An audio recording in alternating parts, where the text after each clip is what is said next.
Randy Orton turns on Cody Rhodes, but the fans cheered. Something strange just happened in WWE. Randy Orton finally turned on Cody Rhodes in a moment that WWE clearly designed to be shocking and brutal. But instead of boos,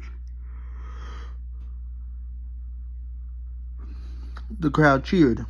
And if you've watched WWE long enough, you know exactly why. Because the version of Randy Orton that fans really remember that fans remember the most is the same ruthless version dominated WWE back in 2009, Randy Orton. So the real question isn't just why Randy Orton turned on Cody Rhodes. The real question is, did WWE just bring back the most dangerous version of Randy Orton? For months, WWE has been building tensions between Cody Rhodes and Randy Orton. On the surface, everything seemed normal. Two respected superstars, two second-generation wrestlers who both carried legendary names in WWE history. But if you look closely, the signs were always there. Randy Orton has never truly been someone you can trust. That's been his character for over 2 decades. The Viper doesn't warn you. He waits, he watches, and when the time is right, he strikes. So when Orton finally attacked Cody Rhodes, it wasn't completely shocking. Well, I was kind of glad they turned Randy Orton heel, because he was a babyface just like Cody Rhodes, and I thought they were going to do babyface versus babyface, Cody Rhodes versus Randy Orton. But they turned Randy Orton heel,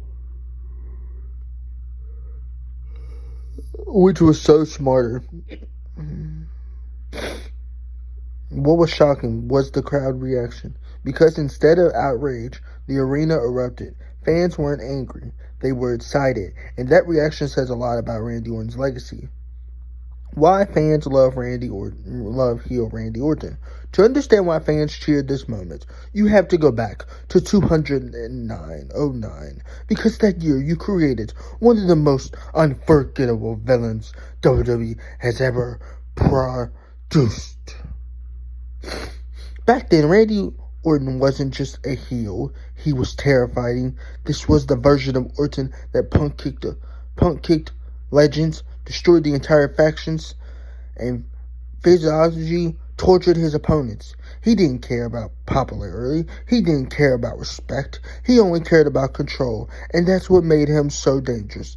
That cold stare, the slowly moments, the way he would stalk his opponents like prey. It made Randy Orton feel less like a wrestler and more like a predator inside the ring. Fans might have booed him at the time, but over the years, that character became legacy, which is why today, when people see Randy Orton show even a hint of that ruthless side, they don't boo, they cheer. The Cody Rhodes factor. But this storyline isn't just about Randy Orton. It's also about Cody Rhodes. Cody Rhodes has spent the last few years becoming one of the WWE biggest superstars. Actually, I'm sorry to tell you this, though. The biggest superstar is Roman Reigns, y'all. Roman Reigns sells out more than anybody. Randy Orton, the biggest superstar. Cody Rhodes, he's just jobber. He's the ultimate babyface, the hero of the story, the man who finished the story, and the fans respect that. But there's a small problem. Sometimes when a hero becomes too perfect, fans start craving chaos, and Randy Orton represents chaos. When Orton attacked Cody Rhodes, it felt like the calm hand finally been shattered. The safe world Cody Rhodes built suddenly had Predator looking inside it. And what exactly the type of storyline WWE thrives on? Because heroes only become true legendaries when they face villains who feels unstoppable. Why this could be great for WWE. If WWE plays this storyline the right way, it could become one of the most compelling rivals of the year. Because the history between these two men run deeper than most fans realize, both Cody Rhodes and Randy Orton come from wrestling royalty, both grew up inside of WWE, both carry family legacies that shaped the industry, but they chose very different paths. paths. Cody Rhodes became a hero trying to honor his father's dream. Randy Orton became Ruthless Viper who destroys anyone stands in his way.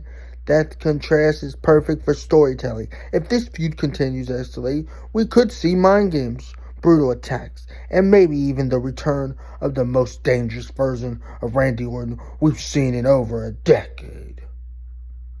With that being said, WrestleMania 42 is looking good, and Randy Orton better beat Cody Rhodes. So was Randy Orton turning on Cody Rhodes the right move? Based on the crowd's reaction, absolutely. Because whether fans love him or hate him, one thing is clear. When Randy Orton embraces that dark side, the entire WWE universe pays attention. And if this is the return of the Ruthless Viper, then Cody Rhodes might be stepping into the most dangerous feud of his career. But what do you think? Was Randy Orton turning heel on Cody Rhodes the right move? Or is WWE making a mistake, bringing back the villain version of the Viper? Let me know in the comments. And if you enjoyed the video, make sure you like, subscribe, and stay tuned for more WWE breakdowns right here on Wrestling Hub. Yeet.